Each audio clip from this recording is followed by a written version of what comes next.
waktu itu saya tanya kenapa kok dinamakan Sri Mulat Pak? Enggak, waktu itu Bu Sri itu namanya udah terkenal. Jadi di zaman Belanda sampai zaman Jepang sampai kemerdekaan itu Bu Sri itu waktu itu sering ditangkap sama Belanda. Selain seniman dia itu kan mata-mata TNI waktu itu. Mata-mata Itu TNI. ada ceritanya sendiri. Wah. Terus saya dikasih tahu karakternya Bu Sri itu seperti ini. Orangnya tuh calcul kayak ngomong. Apapun udah nggak pernah dia nutupi sesuatu, nggak pernah. Yusri itu nggak pernah melindungi kalau mereka benar-benar tersangkut PKI, Bu Sri nggak mau. Oh ya, akan angkat tangan. Iya, angkat tangan. Karena memang itu ya musuh tentara juga gitu Iya, loh. iya. Bu Sri nggak mau. Bapak saya itu ngomong sama saya, hal ini jangan dibuka sampai aku meninggal. Oh, ini berarti udah boleh dibuka ya? Boleh. Khusus di Solo Pos ini? Pernah saya buka juga di beberapa salah satu talk show, tapi nggak sevulgar seperti ini. Wow.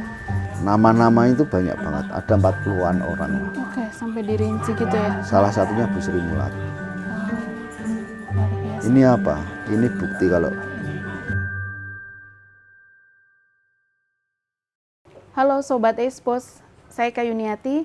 Selasar Solo Pos Media Group hari ini akan membahas mengenai grup lawak legend dari kota Solo, yakni grup lawak Sri Mulat. Dan hari ini saya sudah berada di salah satu rumah bersejarah milik dari pendiri Sri Mulat, yakni Pak Teguh dan juga Bu Juju. Dan saya sudah bersama dengan ahli waris dari Pak Teguh atau dari pendiri Sri Mulat. Bersama saya ada Mas Eko Saputro atau biasa dipanggil Mas Koko ya? ya. Iya. Halo, selamat pagi menjelang siang ini Mas. Iya, menjelang siang. Iya, ini kita sedang berada di apa nih Mas? Dopo ya, Dopo Di Sri Mulat. ya, di salah satu halaman Dopo Sri Mulat yang oke. dikelola oleh adik-adik saya. Mas, kalau dibilang bagaimana awal perjalanan karir Pak Teguh? Apakah memang tiba-tiba langsung bikin Sri Mulat gitu atau mulai dari musik keroncong dulu ya? Atau Iya. bagaimana? Mungkin bisa flashback gitu. Pasti dulu sering diceritain. Saya banyak cerita jadi rangkaian dari cerita-cerita yang ada dari bapak saya, cerita-cerita dari teman-temannya bapak saya di zaman dulu. Itu bahwa bapak saya itu pernah dijuluki sebagai master melodi keroncongnya Jawa Tengah. Wow. Di zamannya akhirnya bisa ketemu Bu Sri. Sampai ada salah satu temennya yang sudah sepuh-sepuh keroncongan waktu itu ngomong gini, nah, kalau bapakmu nggak jadi master keroncong, mungkin Yusri gelem karo bapakmu gitu. Iya, karena Katanya gitu. karena kan mendiang Bu Sri Mulat itu kan salah satu ini juga ya, apa Maskot keroncong. Betul, Jadi di zaman mungkin itu. nggak mau sama Pak Teguh kalau Iya, bukan. kalau bapak saya nggak punya prestasi, nggak punya julukan khusus, nggak mungkin mau. Gitu. Tapi soal seni musik keroncong itu apakah memang ada ini, misal dari lingkungan keluarga juga seorang seniman atau Nggak otodidak? ada. Kan di lingkungan kampung, Mbak. Di lingkungan kampung yang menjadikan bapak saya, musik adalah salah satu bentuk penyadaran bapak saya waktu itu. Dia cerita seperti Yang katanya bengal tadi. ya. Jadi di sekolah itu dia mendapat teman yang baru yang menjadikan dia akan kembali ke track yang benar. Terus di kampung juga dia ketemu tetangga-tetangga yang beberapa itu orang keroncong yang ngajari bapak saya bermain gitar awal-awalnya seperti itu. Tapi dari otodidak dari kampung, kenapa akhirnya bisa menjadi seorang maskot ya, yang dikenal, yang kemudian bikin jatuh cinta seorang Bu Sri Mulat gitu? Saya pernah nanya, kok kamu bisa cepat Pak? Cepat artinya dalam waktu kurun yang cepat bisa bermain. Ya urusan perut katanya gitu. Urusan perut gitu. Nah waktu itu makan rekoso. Jadi aku mau nggak mau harus cepat belajar bermain musik supaya bisa ikut keroncong kemana-mana. Gitu. Setelah ikut keroncong kemana-mana, akhirnya dengan banyak jam tayang, jam terbang, itu yang menjadikan bapak saya terus akhirnya terasah terus loh. Dan di waktu itu katanya kompetitor grup keroncong di Solo itu luar biasa, setiap kampung ada, setiap RT ada. Berarti lagi-lagi soal ini ya, kebutuhan ekonomi ekonomi mendesak, akhirnya bisa berkembang. Menjadikan bapak saya menjadi seorang spesialis melodi itu. Karena memang kalau nggak gitu, aku dulu ibaratnya setelah aku remaja itu orang tua aku udah sakit-sakitan katanya gitu. Iya. sakit-sakitan, terus orang tuanya penghasilan juga udah nggak menentu. Dulunya kerja di pabrik percetakan, di percetakan itu udah nggak menentu, akhirnya ya diambil alih sama bapak saya. Tapi dari keroncong kemudian ketemu dengan Bu Sri, Sri Mulat, iya. terus kenapa akhirnya bikin sebuah grup lawak gitu? Apa itu bukti cinta? Karena Itu ada ceritanya lagi, ada cerita berbeda. Jadi mereka waktu itu Bu Sri itu sering keliling di job sama grup-grup keroncong di setiap daerah kabupaten gitu. Bapak saya juga begitu. Bapak saya punya grup keroncong sendiri di Solo, tapi secara pribadi dia itu sering diambil sendiri oleh grup keroncong di mana-mana gitu. Namanya di Jogja, di Semarang, di Klaten. Nah, ketemu sama Bu Sri itu waktu main di Purwodadi katanya. pas pentas bareng-bareng. Ketemu di situ ya biasa lah, awal-awal ketemu biasa, terus ya saling tertarik, terus akhirnya ya sering kontak-kontakan, ternyata sama-sama Solo. Bapak saya di Pringgading, Bu Sri di Penumping gitu kan waktu itu. Udah akhirnya terus mereka pacaran, mungkin awalnya pacaran, akhirnya terus kawin. Dan konon Bu Sri ini cukup ini ya, dianggap seniman yang cukup passionate karena beliau dari bangsawan gitu, yang kemudian Itu betul lari sekali. dalam tanda kutip Iya. untuk mengikuti passionnya sebagai seorang Betul. seniman. Sebenarnya Bu Sri lari itu selain dia menuruti passion, dia nggak kuat karena emang darah seninya terlalu luar biasa, juga ada masalah-masalah keluarga sebenarnya. Tapi itu kan kita nggak usah buka lah di situ, di keluarga beliau yang dulu. Yang menjadikan Bu Sri yakin gitu, tapi keyakinan Bu Sri untuk keluar dari itu karena dia kan nggak bisa, kalau di dalam tembok kebangsawanan dia nggak mungkin bisa berekspresi. Iya, ada aturan-aturan yang Di membuat zaman beliau dulu nggak kan bisa. seperti itu, Mbak. Iya. Ya, toh. Nah, akhirnya dia ya mau nggak mau dia lari untuk menuruti passionnya itu. Dan ketika ketemu dengan Pak Teguh, apakah itu kemudian ini mengukuhkan posisinya, artinya semakin semangat untuk berkarya atau berkesenian? Pernah cerita nggak? Jadi gini, kalau saya nyeritain itu temannya bapak saya, yang tokoh keroncong juga di waktu itu. Jadi Bu Sri ini di saat itu udah kalau sekarang mungkin julukannya diva lah gitu. Iya, Divanya keroncong di saat itu. Loh, kok diva keroncong emang nggak ada yang nyun saya, nggak ada yang lebih cakep, lebih cantik, lebih suaranya ini. Kamu jangan salah, di saat Bu Sri naik panggung pertama kali nggak ada perempuan naik panggung. di saat itu. Karena kan aturan yang sebenarnya nggak tertulis. Di saat itu kan perempuan tuh naik panggung tuh saru gitu loh. Oke. Bahkan sampai sekarang yang masih melekat seperti itu kan Ludruk. Di zamannya itu Ludruk sampai sekarang kan banyak yang jadi perempuan tuh dari tokoh-tokoh laki-laki. Oh ya, di daerah Jawa Timur ya? Iya, ketoprak pun di zaman dulu katanya itu kalau ada tokoh perempuannya itu yang jadi cowok.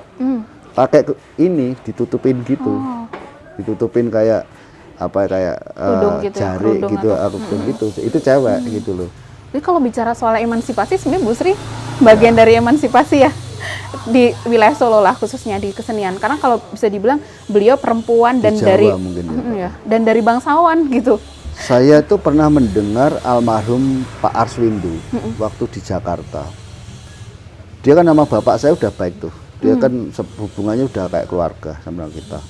Dia tuh pernah di zaman eranya Pak Harto itu dia pernah mengusulkan ke pemerintah waktu itu Bu Sri ini mau diusulkan menjadi pahlawan di bidang emansipasi kesenian. Kalau Bu Kartini emansipasi masalah pendidikan. Kalau Bu Sri kesenian.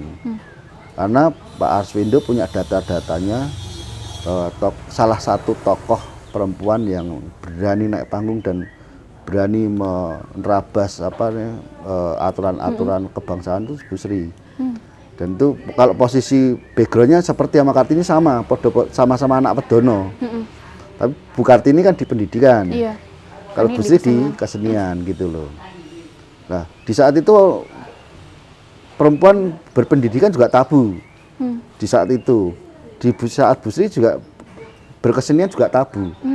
ini berani sama-sama berani jebol gitu loh. Jadi terus waktu itu bapak saya menilai, janganlah, saya nggak enak nanti dikira saya mengada-ada. Enggak Mas Teguh, saya itu punya datanya lengkap. Kalau Pak Aswindo pastilah dia datanya Iya, dari benar. mana-mana kan. Jadi bapak saya waktu itu nggak mau. Tapi sempat diusulkan waktu itu. Dilarang sama bapak saya nggak mau. Bapak saya nggak mau, terus di kemudian hari ibu pernah ditemui juga sama beberapa orang itu dari Jakarta. Nanyain itu saya yang diminta ngobrol juga, karena yang banyak tahu cerita-cerita itu saya, karena waktu bapak ketemu Pak Arswendo saya ada. Terus bapak juga sering banyak ngomong, bapak itu orangnya nggak mau terlalu gitu loh, nggak mau terlalu nanti disangka melebih-lebihkan gitu loh. Oh ya, terlalu diekspos. Nah, janganlah, Bu Sri itu biasa aja. Tapi cukup menarik ketika jenengan bilang bahwa Bu Sri ini adalah emansipasi dalam hal kesenian. Iya. Setelah Bu Sri naik panggung, apakah setelah itu sinden-sinden perempuan mulai banyak yang berani untuk naik? Iya, gitu. Oke. Untuk mulai. Jadi di saat itu wayang kulit pun itu juga jarang yang kalau bapak dulu tuh, kalau menurutku tuh di wayang kulit tuh sinden ya ada tapi nggak kelihatan kok. Di belakang ya. Atau mungkin kalau istilahnya sekarang nggak ke-shoot. Iya, nggak ke-shoot. Jadi nggak ini. Yang kelihatan tuh sinden pria, yang istilah girong-girongnya itu. Iya, benar. Tapi sinden itu belum kelihatan karena memang itu tabu waktu itu. Lah Bu Sri itu waktu itu saya diceritain banyak orang, termasuk bapak saya itu, tokoh-tokoh yang tua-tua itu yang pernah kumpul sama Bu Sri. Salah satunya kalau pemain Sirma itu Pak Pindot. Itu dari awal udah ngikutin. Jadi Bu Sri itu sering dikejar-kejar oleh pihak keluarga. Karena apa? Karena Dianggap masih memalukan. dilarang.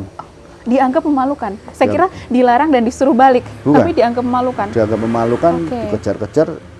Ya mau kalau umpamanya ketangkep pasti ya dipaksa dibawa pulang.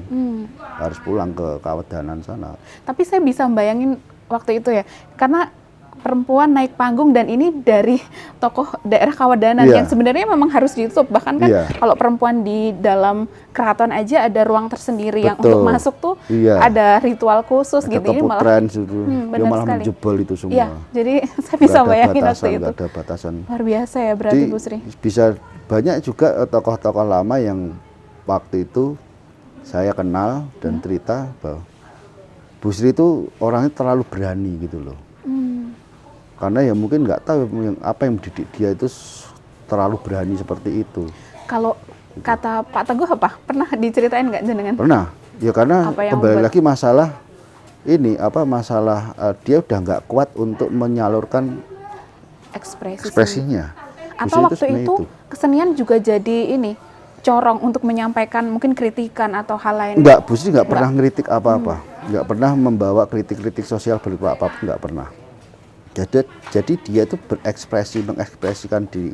Karena kalau kita mau bikin umpamanya bikin film sekilas tentang kecilnya Bu Sri itu udah satu episode sendiri. Iya. Sampai dia keluar dari Kawedanan itu saya udah dapat bahannya. Oh, berarti kalau mau dikorek banyak sekali ya. Banyak sekali. Terus nanti Bu Sri di masa dari panggung ke panggung itu ada sendiri lagi. Sampai ketemu Bapak. Sampai Sri Mulat. Sampai Bapak ketemu Bu Sri, Bapak Mary sampai Ibu Sri meninggal itu ada lagi. Nanti Bu Sri meninggal terus di era Bapak sama Bu Jujuk kawin beranak pinak itu ada lagi. Oke. Kalau umpamanya mau ditulis itu sebenarnya saya tahu runtutannya. Iya.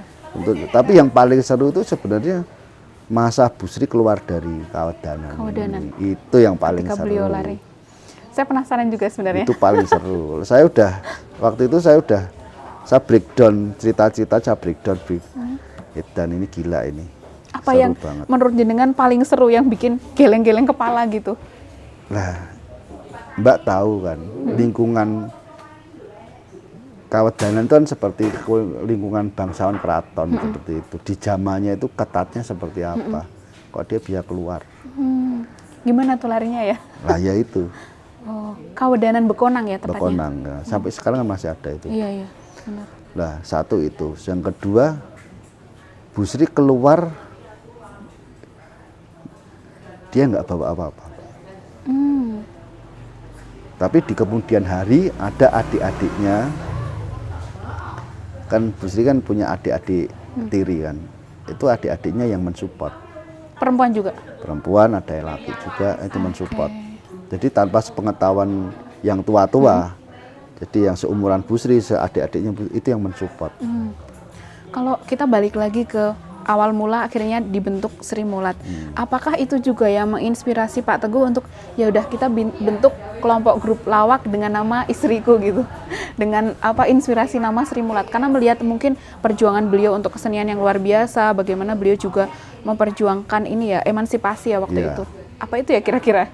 Kalau waktu itu saya tanya kenapa kok dinamakan Sri Mulat, Pak? Enggak, waktu itu Bu Sri itu namanya udah terkenal. Jadi di zaman Belanda sampai zaman Jepang sampai kemerdekaan itu Bu Sri itu waktu itu sering ditanggap sama Belanda. Kalau ada acara-acara itu sampai ke tangsi-tangsi Belanda. Pernah kan ada satu momen di mana Bu Sri itu kan sebenarnya selain seniman dia itu kan mata-mata TNI waktu itu. Mata-mata itu TNI. ada ceritanya sendiri. Wah ini di masa perjuangan. gimana bisa jadi mata-mata TNI? Kan dia sering ditanggap di camp-camp Belanda di tempat-tempat khusus gitu loh. Jadi tangsi-tangsi Belanda. Iya. Ya Bu Sri paling ngejak satu waktu masih keroncong ya. Dia ngajak satu grup ya mungkin 10 orang lah, komplit 10 orang. Anak buahnya ada yang cowok, ada yang cewek gitu. Habis nyanyi gitu anak buahnya udah di briefing, nanti kamu kesana tuh kamu ngelihat situasi ya. Oke. Gudangnya senjata di mana, gudang rangsum di mana, ininya di mana ini. Tuh. Nah, akhirnya setelah selesai nyanyi biasanya laporan ke salah satu temannya yang jadi komandan TNI. Di sana tuh situasinya seperti ini, tentaranya sekian jumlahnya, ininya sekian. Dan itu nggak ada yang nyadar? Ada satu orang. Salah satu pemain keroncongnya itu memang ada tentara yang ngawal Bu Sri. Wow. Dia memang khusus untuk ngawal Bu Sri, tapi dia juga bisa bermain keroncong. Jadi kalau ada sampai chaos itu Bu Sri diselamatin dulu. Wow, itu sebelum ketemu dengan Pak Teguh? Sebelum dan sesudah. Sebelum itu dan terus, sesudah. Bapak saya awalnya juga nggak tahu. Iya, jadi saya bisa menilai bahwa benar-benar kesenian ini adalah ruang yang sangat terbuka, bisa masuk dalam politik juga. Artinya kan Bu Sri menjadi mata-mata yang juga bisa disebut ya bagian dari pahlawan nasional yang seharusnya kalau misal namanya mau diusulkan tadi, saya sebenarnya sepakat sih ya. Bapak saya itu ngomong sama saya, hal ini jangan dibuka sampai aku meninggal. Oh, ini berarti udah boleh dibuka ya? Boleh. Khusus di Solo Pos ini? Pernah saya buka juga di salah satu talk show, tapi nggak sevulgar seperti ini. Wow. Tapi kalau saya saya kan banyak cerita, nggak cuma dari Bu Sri, dari beberapa anak buah keroncongnya Bu Sri yang sudah waktu itu udah sepuh-sepuh, itu pernah cerita semua. Oke. Tadi kan jenengan bilang bahwa keluarnya Bu Sri dari Kawedanan ini nggak ada misi apa-apa gitu, nggak ada misi mungkin mengkritik atau apa, tapi ternyata tanpa sadar sebenarnya apa yang dilakukan Bu Sri lewat kesenian ini luar biasa, membantu pemerintah Indonesia untuk memata-matai Belanda, Belanda sampai Jepang. Sampai Bu Sri, Jepang. Bu Sri itu menguasai bahasa Belanda tuh fasih banget. Wow. Dan dia paling seneng nyanyi lagu Bunga Anggrek. Bunga Anggrek, tahu-tahu. Yang keroncong Bunga Anggrek itu dengan bahasa Belanda. Berarti dulu tuh beliau yang kenes gitu ya, sampai akhirnya orang Belanda, Jepang mau nanggap tanpa sadar. Jadi mau mata-matai. Jadi dia tahu susunan di suatu kota itu. Oh, di sana tangsinya itu di sana. Tangsi itu istilahnya markas-markas kantor Belandanya yang ada tentaranya itu. Di sana tuh personelnya sekian, senjatanya sekian, dia tahu semua. Luar biasa. Bu Sri ini dan itu dilaporkan. Sangat ini smart banget ya. Bisa mengingat soalnya dengan dan itu berimbas pada ada gerak yang berhubungan dengan waktu G30 SPKI. Ada imbasnya. Oke, bagaimana beliau ikut? Enggak, waktu G30 SPKI itu kan sudah di Surabaya. Sri Mulat sudah di Surabaya. Nah, waktu itu kan di daerah Solo sama Jogja itu banyak chaos, banyak orang awam yang dituduh PKI ditangkap gitu kan. Termasuk di Jembatan Bacem dan banyak kan seperti itu. Itu ada satu cerita tragis bahwa Bu Sri ditangisi keluarga pelawak-pelawak seniman yang ikut Sri Mulat ke Surabaya kan. Senimannya waktu itu dari Solo dan Jogja ditangisi. Keluargaku piye, akhirnya Bu Sri minta tolong Kodam Brawijaya. Dijemputlah 5 truk ke Solo, 5 truk ke Jogja, bawa ke Surabaya semua. Untuk diamanin. Aman karena mereka ya orang desa nggak ngerti apa-apa Iya, Mbak, gitu. benar. Karena waktu itu semua orang dituduh. Iya takut kan. Iya, semua orang dituduh sebagai Tapi Bu Sri nggak pernah PKI dan melindungi dibantai. loh. Bu Sri nggak pernah melindungi. Bapak saya cerita, Yusri itu nggak pernah melindungi kalau mereka benar-benar tersangkut PKI. Bu Sri nggak mau. Oh ya, akan angkat tangan. Iya, angkat tangan. Karena memang itu ya musuh tentara juga gitu Iya, loh. iya. Bu Sri nggak mau. Tapi waktu itu berarti Sri Mulat udah mulai Di ini Surabaya ya? di THR dikenal tahun sama- 65 itu. Jadi Bu Sri minta tolong sama Kodam untuk membantu itu dan diminta Kodam juga untuk menyeleksi mereka. Diseleksi sama Kodam. Beneran Sekarang nggak kalau clear. yang minta itu cuman rakyat biasa apa yang dituruti. Iya benar. Bahkan nggak dituruti, mungkin masih dicurigai juga. Ini beneran apa enggak? Iya gitu. toh. Apakah Terus satu solusi? dituruti sampai ngirim 5 truk ke Solo, 5 truk ke Jogja. Oh, luar biasa. Dan itu istilahnya makan mereka itu ditanggung sama TNI semua. Itu ketika dibawa ke Surabaya atas nama Pentas Sri Mulat Enggak, atau enggak? Kodam Brawijaya. Oh, Kodam Brawijaya. Sekarang kalau yang keluar masuk truk-truk itu kan disekat toh, Mbak. Jawa Timur, Jawa Tengah, setiap kabupaten disekat-sekat waktu itu Iya, katanya. dan itu bisa keluar. Nah kalau yang masuk tuh truk tentara Kodam itu siapa yang berani ngalangin? Buka semua. Kan yang jaga truk TNI semua kan. Waktu itu gimana Bu Sri cara ini ya? Maksudnya cara Ngelobinya. ngelobinya dan membagi diri antara politik dan juga kesenian dan dua-duanya bisa jalan gitu. Ya itu, saya nggak ngerti. Tapi saya membayangkan. Terus saya dikasih tahu karakternya Bu Sri itu seperti ini. Orangnya tuh cacul kayak ngomong. Apapun udah nggak pernah dia nutupi sesuatu, nggak pernah. Umpamanya dengan tentara polisi itu hubungannya sangat mesra sekali. Karena Bu Sri menganggap kowe iki anak-anakku kabeh. Oh iya, karena konon Bu Sri ini usianya jauh lebih Jauh tua. ini ya, lebih Dan sepuh daripada Pak Teguh. Iya, para tentara TNI itu menghormati sekali. Oke. Selain itu perannya Bu Sri yang di belakang layar pada masa kemerdekaan. Yang soal jadi mata-mata tadi ya. Nah, itu saya awal-awalnya diceritain mengenai Bu Sri seperti itu tuh awalnya saya apa ya gitu. Tapi terbukti di satu kesempatan di tahun 80 sekian tuh Sri Mulat punya penggemar dari Semarang. Namanya Om Lau Tiongki. Oke. Itu dulu di zaman tahun 40-50 itu konglomerat, Pak. Jadi suami istri Om Lau Tiongki sama nyonyahnya ini penggemar Sri Mulat berat sekali. Om Lau-nya itu penggemarnya ibu saya, kalau mamahnya ini penggemarnya Gepeng. Oke. Itu sangat-sangat ini, bahkan hubungan kita dengan mereka itu keluarganya seperti udah kayak keluarga. Mereka sering bertandang ke sini, kita juga ke sana. Sampai sekarang? Iya, enggak, kalau sekarang udah enggak. Karena kan udah meninggal anak yang sering diajak kan saya. Terus mereka kan udah pisah-pisah semua. Nah, jadi gini, di suatu waktu saya pernah ke sana sama ibu, sama adik juga, sama beberapa pemain, sama ponakan, ngobrol-ngobrol. Om Lo itu manggil saya masih ingat banget. Saya dipanggil sama Om Lo, "Nak, sini Kak." Saya diminta masuk kamar. Kemudian setelah masuk kamar, dia buka lemari, mengambil berkas itu, kayak buku pramuka itu loh, Mbak. Segede buku pramuka itu, tapi nggak dibuka gini, tapi panjang gitu. Oke. Jadi panjang gitu. Di situ ada tulisannya ejaan lama. Sebagian ada ketikan, sebagian ada ada tulisan tangan. Yang saya masih ingat tuh yang di bawah, yang nama-nama di bawah ini adalah merupakan kesatuan apa gitu. Nama-nama itu banyak banget, ada 40-an orang lah. Oke, sampai dirinci gitu ya. Salah satunya Bu Sri Mulat. Wow. Luar biasa. Ini apa? Ini bukti kalau Bu Sri Mulat itu TNI. Masuknya TNI. Maksudnya ya ini mata-mata TNI, termasuk Om Lo itu juga. Omnya itu ini nama saya itu di bawah Bu Sri. Kalau Bu Sri namanya di angka 10, Om Lo itu yang 20 atau 25 gitu. Saya ngelihat waktu itu tak pinjem enggak boleh, jangan kamu cukup tahu aja. Ya. Gitu. Aku dari cerita ini saya bisa melihat bahwa ya kesenian masuk dalam politik dan artinya bisa bercampur, Ya. bisa mendukung soal apa ya, kemerdekaan Ya, Bu Sri, dari Solo. tapi Bu Sri itu enggak, katanya bapak juga, bapak aja, apalagi Bu Sri ya. Bu Sri nggak merasa punya andil banyak, saya hanya membantu. Dan kalau bapak saya juga cerita, nggak usah dilibur-liburkan Yusri, dengan kita itu hanya membantu. Itu sudah tugas kita sebagai warga negara. Dan meskipun resikonya gede, ketahuan ditembak bener. Pernah suatu ketika itu mereka lagi menghibur di tangsi Belanda di daerah mana ya, di Pekalongan apa daerah mana gitu.